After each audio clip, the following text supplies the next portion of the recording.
Good morning and welcome to Read Aloud 3, where it's you, me, and the Trinity. And I am very happy to be here. I am starting the first day of the week, Sunday, off on a good note, which is to be reading aloud first thing today, and to be following that every day thereafter is the plan once again. So let's get started on chapter 24 of First Chronicles. Duties of the priests. This is how Aaron's descendants, the priests, were divided into groups for service. The sons of Aaron were Nadab, Abihu, Eleazar, and Ithamar. But Nadab and Abihu died before their father, and they had no sons. So Eleazar and Ithamar were left to carry on as priests. With the help of Zadok, who was a descendant of Eleazar, and of Ahimelech, who was a descendant of Ithamar, David divided Aaron's descendants into groups according to their various duties. Eleazar's descendants were divided into 16 groups and Ithamar's into 8, for there were more family leaders among the descendants of Eleazar. I've noticed that David does a lot of delegating, that's like, it seems to be one of his roles as king. And I think that's kind of cool, just telling people, what their job is. And wouldn't that be easy if somebody told you what your job is instead of you having to figure it out? But there are pros and cons, of course, in both situations. All tasks were assigned to the various groups by means of sacred lots so that no preference would be shown. There's quite the process, too. For there were many qualified officials serving God. Cool. In the sanctuary from among the descendants of both Eleazar and Ithamar. Shemaiah, son of Nathaniel, a Levite, acted as secretary and wrote down the names and assignments in the presence of the king. The officials, Zadok the priest, Ahimelech, son of Abiathar, and the family leaders of the priests and Levites. The descendants of Eleazar and Ithamar took turns casting lots. And this just kind of makes me think of, I started a new job and I'm not feeling, I think it's a pretty common feeling to not feel very suited for it at first. Like, oh my gosh, I'm doing this wrong. I keep doing that wrong, I don't know, maybe it's just me. And in fact, I'm revisiting a job that I had and felt that way at 25 years ago. So I'm starting to question, like, why am I doing this job? But anyway, I think it's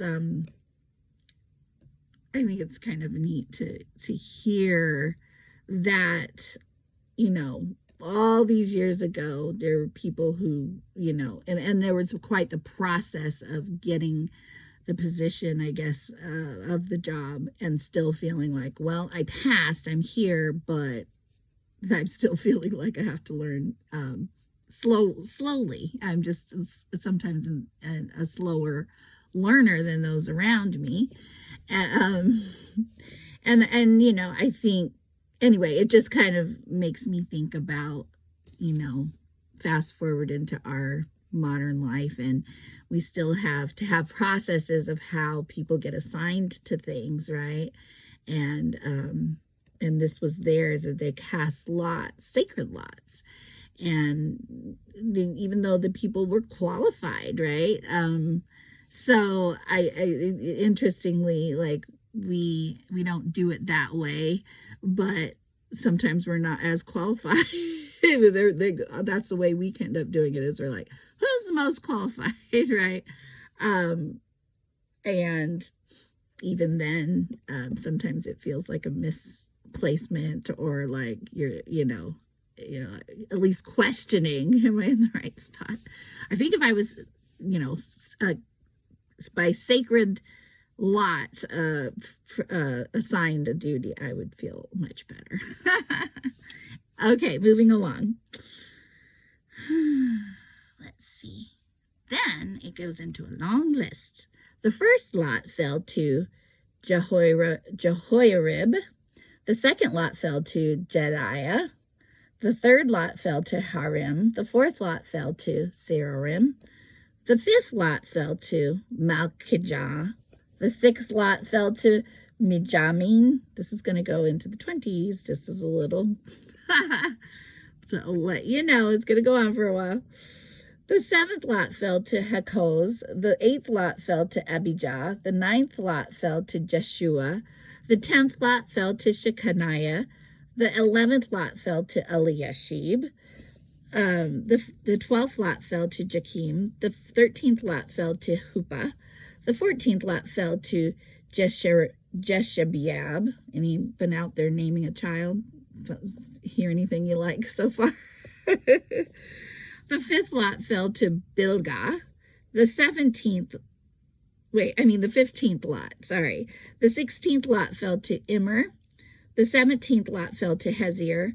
The 18th lot fell to Hapizes. How about that one? Hapizes.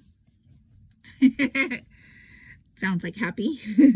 My first name, Felicia, means happy. So I'm kind of, in my older age, I'm like, maybe there's something to it. And people are always like, are you always happy? I'm like, no.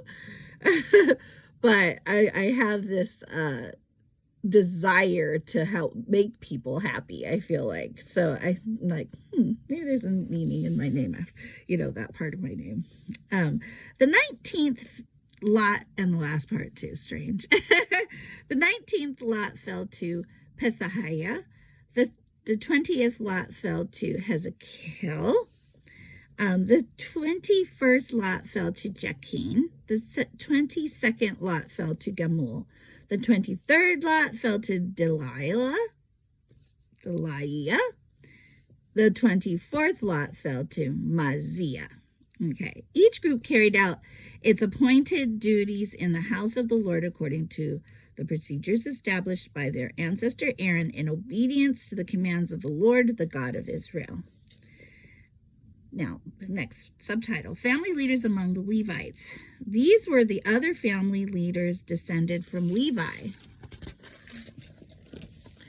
From the descendants of Amram, the leader was Shebuel.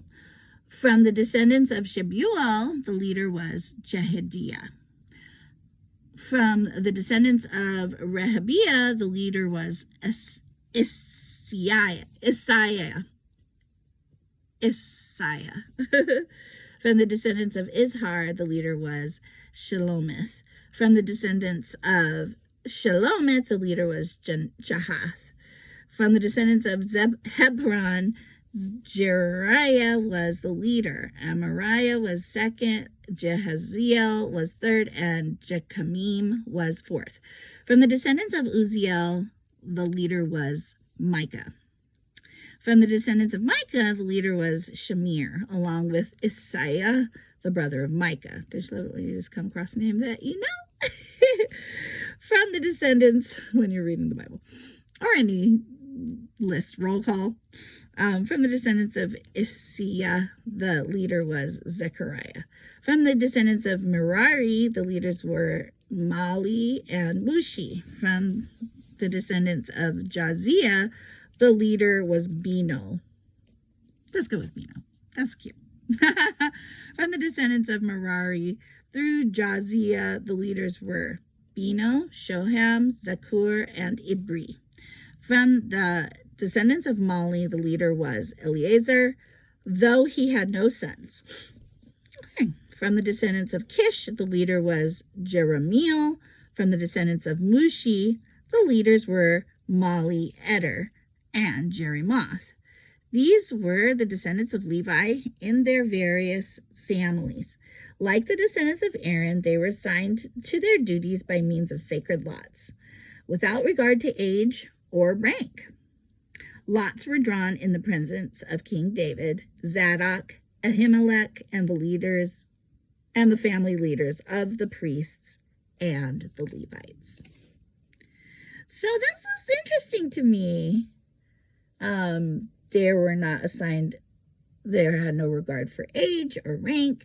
So, sometimes I think we think that, as you get older and, you get wiser,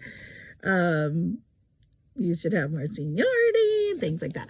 Well, I think there can be an argument for both. And so I think this is just an interesting way.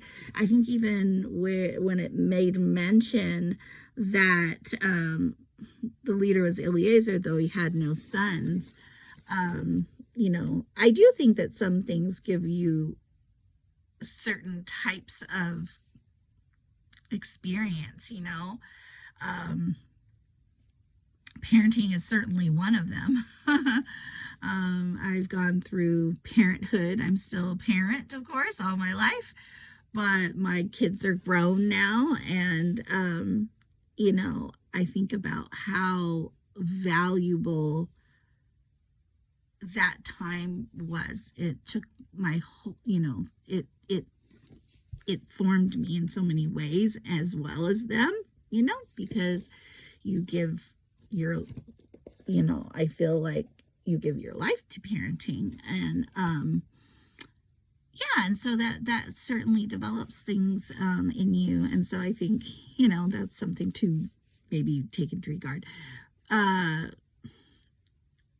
I know when I was doing my interview, which my daughter was helping me to practice for, she was like, yeah, talk about how you've been a parent and the things that you learned from that. And I'm like, okay, yeah. And anyway, yeah, so that's just an interesting thing. But